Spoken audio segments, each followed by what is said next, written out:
Mapagpalang araw mga kataba.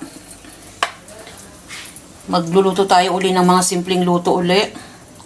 Meron tayo ditong baka. Pinakulo ko na to. No? Matagal ko yan pinakulo para malambot na malambot. Tapos dito naman sa kawali, naglagay ako ng konting margarine. Tapos, unahin natin yung baka. Ang bango naman. Pag ganitong napakulo ko na, hindi na masyadong matagal na iluluto. Gisa-gisa na lang to. Tapos, saka natin ilagay yung ating bawang sibuyas habang pinagba-brown natin yung ating beef. Kahit nga yung buto-buto, pwede rin yun eh. Yan. Pabayaan muna natin mag-isa at mag-brown. Wag lang nating gawing dulok o kakulay ko. Sunog. Tapos dito, meron tayong oyster sauce, beef stock, yung pinagkuluan natin. Kasi kukuha ko dyan mamaya. Gagawa ko ng slurry. Lagay tayo ng konting cornstarch, button mushroom, isang pirasong ceiling green. Ayan.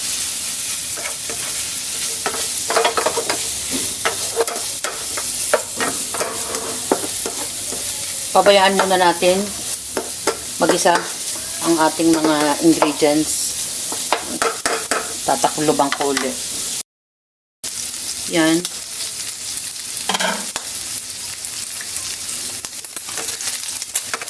Diba?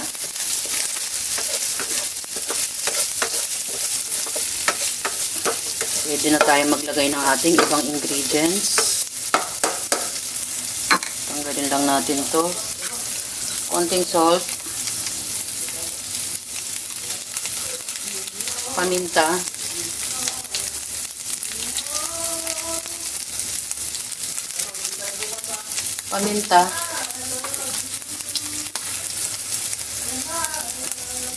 pampalasa, Ajinomoto, oyster sauce, button mushroom. Haluin natin. Lalagay tayo ng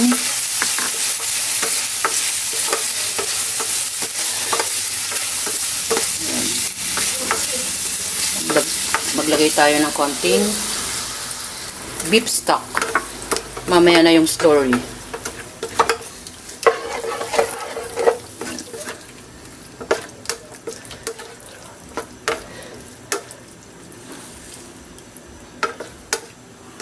Tulala na yung katabi ko.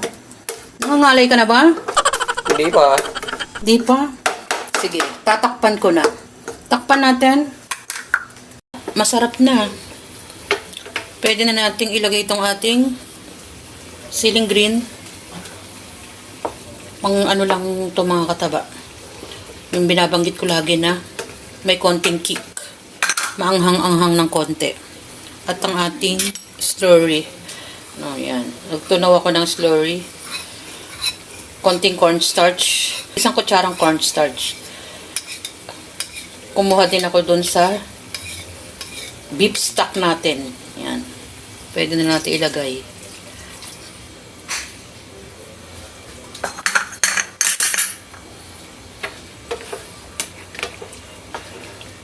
Halos paluto na to.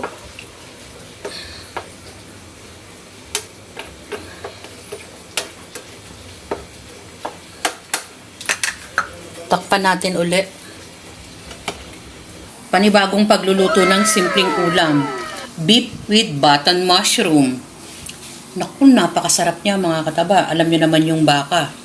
Hindi lang natin basta inilalaga lagi. Iba-ibang klase ng luto. Tulad nito.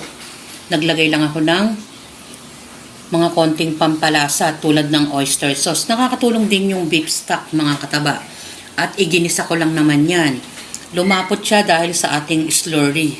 Ganun lang kasimple. Sabi ko nga, madali lang siyang sundan at mga simpleng pagluluto lagi ni Mama Taba. Na mag-i-enjoy yung pamilya. Yan yung ating simpleng luto na naman sa baka. enjoy, kumain, at maging masaya. At salamat sa panunood! At bye! Ingat mga kataba!